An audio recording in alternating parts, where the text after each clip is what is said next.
Few periods in history are quite as brutal as the First World War. The sheer scale of the destruction toppled empires, shattered communities, and killed millions of people all around the world. The extent of this brutality is impossible to grasp for anyone who did not experience it, but fortunately, its survivors and its victims left a treasure trove of primary sources and first-hand accounts. These offer us a small glimpse into what it may have been like to live through one of the deadliest wars in human history. One of these primary sources was a personal archive created by a student of Portobello documenting the experiences of the town during the war. Using this information, we will attempt to piece together his experiences of life in Portobello and the community at the school during the war. We will uncover what life was like for the thousands of young men who left, many of whom never returned.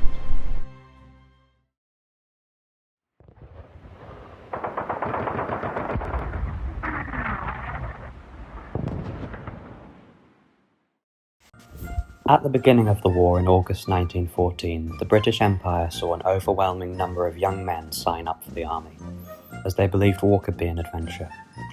Scotland had the highest number of volunteers in the UK, with 190,000 men signing up between 1914 and 1916. In Portobello, the sheer number of local men enlisted led to some major changes in the town's landscape.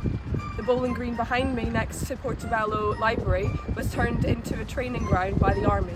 Towerbank Primary School was commandeered and turned into a drill ground where soldiers would learn how to drill and march.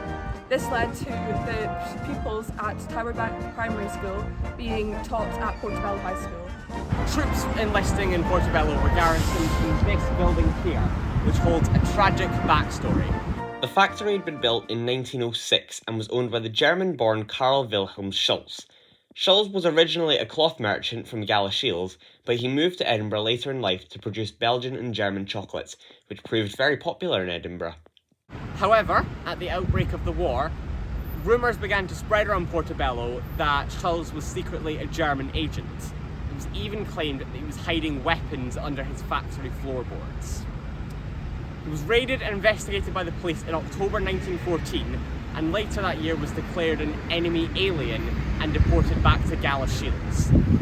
His 3 sons were conscripted into the army, but unfortunately only one of them survived the war.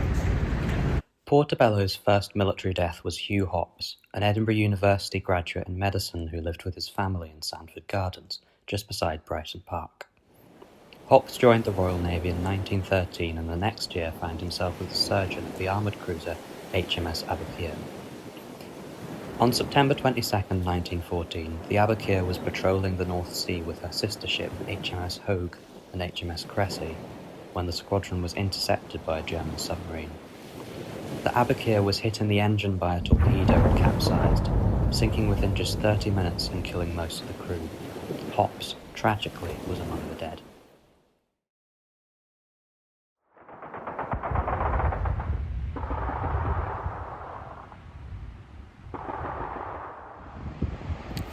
A few months later, Portobello High School lost its first student, James Gow, who was serving aboard the light cruiser the HMS Victor.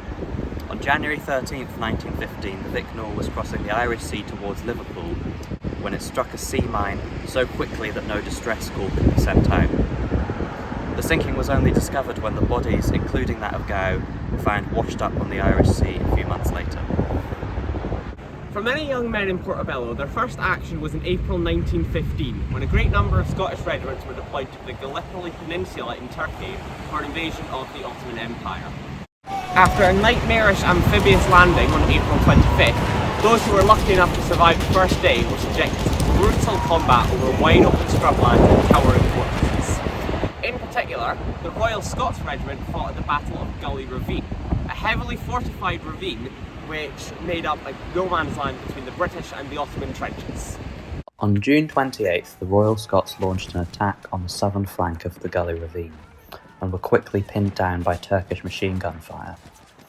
Boer War veteran Robert Dunn, who commanded the 4th Battalion and lived at 15 Durham Road, was killed in the fighting alongside the 19-year-old Walter Chalmers, who lived at 53 Joppa Road and had just finished his last year at Portobello High School.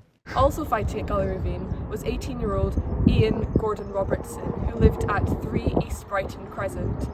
His father, William Robertson, was a Victoria Cross recipient in the Boer War.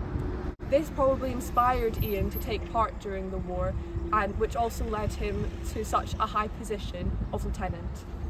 In the end, the invasion of Gallipoli was a failure, with the Allies leaving in January 1916 with 300,000 casualties. As for those who did not go to Gallipoli, their baptism of fire mostly came in at the Battle of Loos in September 1915. Here, the British Army aimed to break the stalemate of trench warfare in France by attacking the mining town of Loos and rolling up the German lines. 45 Scottish battalions were deployed in Loos for the battle, many of which were assigned to attack the heavily fortified Hohenzollern redoubt. This circular trench network was the epicentre of the German defensive line at Loos, and saw vicious close-quarters fighting for days on end with bayonets, hand grenades, poison gas, and even shovels. It was in this redoubt where Gordon Innes was killed, an 18-year-old student of Portobello High School who lived at 13 Seafield Road. Ultimately, the Battle of Loos was a failure for the British, and the German lines remained intact.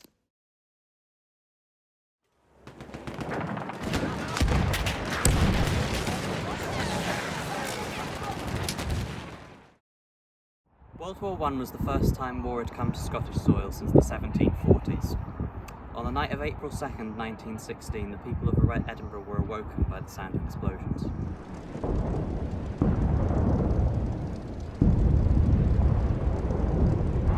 A German Zeppelin airship was hovering over Edinburgh, circling over Leith, dropping 23 bombs and killing 13 people. It was even captured on film, hovering over Calton Hill. The raid not only enraged the Scottish public, but also harmed the morale of troops at the front, who were horrified that their families were being killed back home by the Germans. The bomb had brought the war sharply home to Edinburgh. But the worst was still yet to come. Around this time, a great number of Scottish regiments were being deployed to the Somme for the upcoming offensive. The Battle of the Somme was arguably one of the most horrific events in British history. The aim of the battle was to break through German lines at the River Somme, bringing the war to open ground. Before the battle had even begun, 2 soldiers from Portobello died, waiting orders to arrive. On May 22nd, Hugh Hopps' brother William died when a section of German infantrymen crawled through no man's land throwing grenades into the British trenches. Robert Mabon from 33 Brighton Place died in a particularly similar way, exactly 1 month later. In a particularly quiet day, he was killed by artillery fire. Things went from bad to worse on July 1st, 1916, the first day of the offensive. The unexpected strength of the German defences resulted in catastrophe for the British, where most of the attacking troops either became hopelessly pinned down by enemy machine guns or were left barely standing after fierce hand-to-hand combat through the enemy trenches. To this day, July 1st, 1916 is the deadliest day in British history, with 20,000 men killed and 30,000 wounded. The battle slogged on for 5 more months of costly and futile offensives until the front finally stabilised in November. Among the dead was Ian Gordon Robertson, who'd managed to survive the majority of the battle. However, on the last week of conflict on November 13th, he was killed on a failed attack on a stubbornly defended German position of Beaumont-Hamel. Also killed at the Somme was John White. John White had enlisted in August 1915 and had lied about his age because he was only 16 years old. He had died in Mimez Woods randomly on the 3rd of August 1916. Although more successful than Gallipoli, the Somme had come at a horrible cost. From July to November, 95,000 British soldiers and 50,000 French soldiers had died just against 6 miles of land.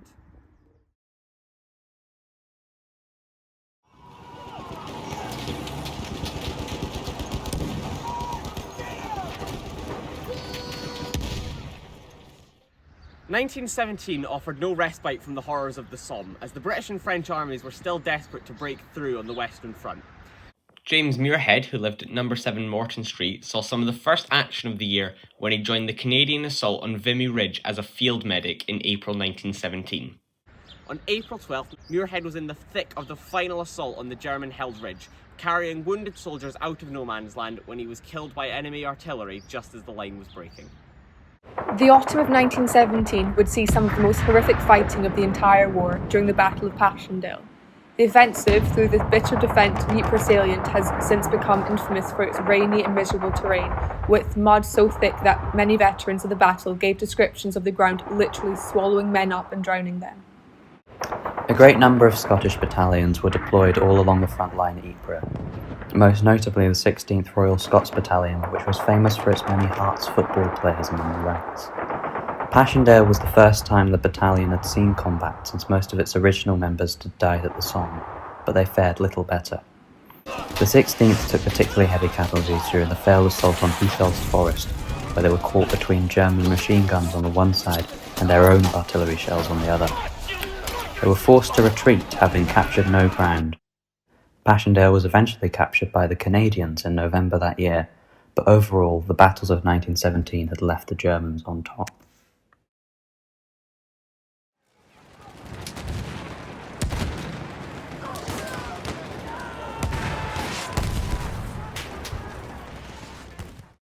The men of Portobello continued fighting throughout 1918, many losing their lives during the countdown of the armistice.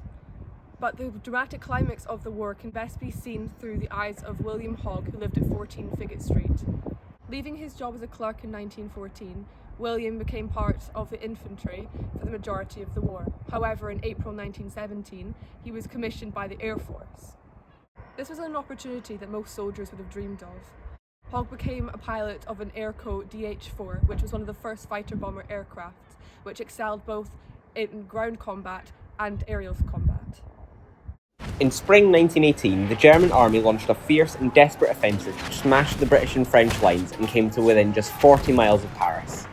During the offensive, Hogg and No. 18 Squadron worked tirelessly to strafe and bomb the advancing German troops, exhausting their attack until it eventually fizzled out. After the German offensive failed, it was time for the Allies to fight back. From August to November 1918, the British, French and American armies launched a series of highly successful offensives all along the Western Front, breaking the German lines and taking the war out of the trenches and onto open ground. During the so-called 100 Days Offensive, Hogg provided close air support for advancing British troops by bombing German defensive positions and strafing retreating enemies.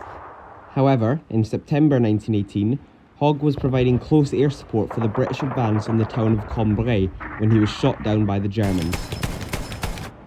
He was declared missing and his body was never found. Portobello's final death in the war was Edward Bruce, who lived at 44 King's Road and had moved to Edinburgh from Shetland as a young man.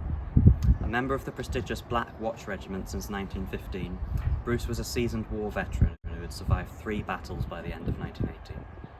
On October 24, 1918, Bruce and his battalion were tasked with crossing the Selle River in what would become one of the last major battles of the war. Bogged down in the water under heavy machine gun and shell fire, Bruce was killed in action. He was 27 and just recently married. Overall, around 150,000 Scottish soldiers were killed during the First World War, about 6% of the country's young male population. Portobello was left completely shattered by the number of young men, particularly teenagers, who had been killed or permanently wounded in the conflict. Some areas of the town, like James Street or Bath Street, lost all of their young male residents to battles like the Somme and Passchendaele. Whether they were cut down at Gallipoli or bled out at the Somme, gassed in the Ypres salient or shot down over Cambrai, the young men of this community who lost their lives in the First World War will never be forgotten.